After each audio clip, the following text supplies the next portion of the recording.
I am not going to be pulling for Imbibitor Lunae in Honkai Star Rail. Now, he's going to be coming out in just a few hours from when this goes up, and I'm going to give you all my reasons today why I'm not going to be pulling for Imbibitor Lunae, despite how good he's going to be. So, starting with my first reason here, even though he's going to be a very strong, damage dealer character, and I think a lot of players will benefit very well from him, plus with him being imaginary and everything, he does use a lot of skill points, which I think by itself is not like the worst thing ever, because he can, offset a little bit with his stacks. But the main thing on my account that I've noticed is that a lot of my team comps are like pretty skill point heavy, so I definitely would have a harder time using Imbibitor Lunae. So just because of where my account is, it's not going to be as good of an option for me. Which, I mean, he definitely is cool, and I do like having as many characters as possible, so it does kind of suck that, I'm not pulling for him right now. But, I'll probably try to get him in the future, along with, all the other characters I've skipped so far. And I do think, as I've talked about on the channel, as I probably will talk about after he releases, I do think he's going to be a very strong option for a lot of players. He's just not going to, at least in the state of my account right now, he's not going to mesh that well.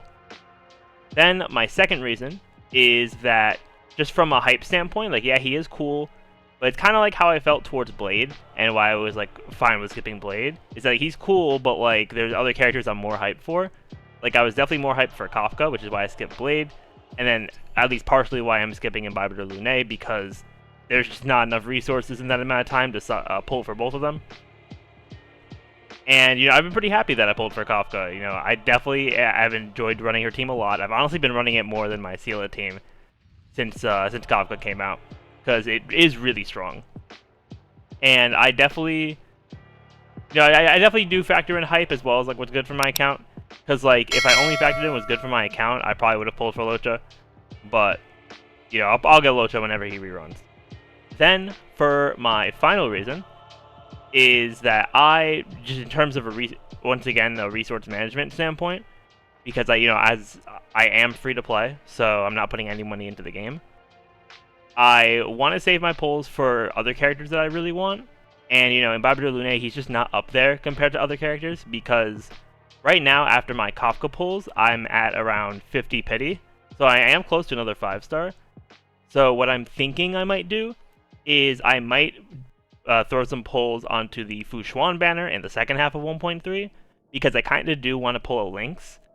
And, if I get Fu Xuan, I'd be able to run Mono Quantum with Sela, Silverwolf, Fu Xuan, and Lynx, which would be really fun.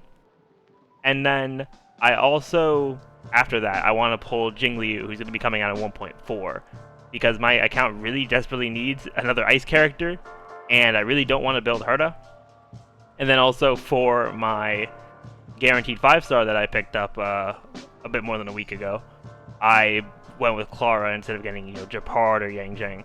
So yeah, Ice is definitely one of the weaker points of my account, and I think Jingliu is going to be able to do a lot with that. Plus, she also is a DPS, which brings down Imbibitor Lunae's value at least a little bit for me.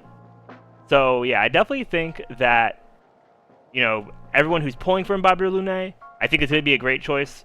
He's going to be a very strong damage dealer, especially if your account's like missing either a strong damage dealer, or if you are missing like a really good imaginary character. Like, sure, Yukong is free, but if you want like an imaginary DPS and you don't have Welt, for example, Imbibitor Lunae is going to be great for that kind of coverage, and plus just being able to do a lot of damage with the way his skills and whatnot build off of the amount of hits you're doing.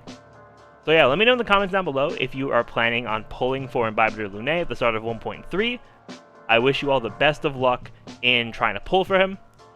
But with that, I'm going to end it off here. Thank you all for watching. If you enjoyed, definitely be sure to leave a like, comment, subscribe to the channel, ring the notification bell, all that fun stuff.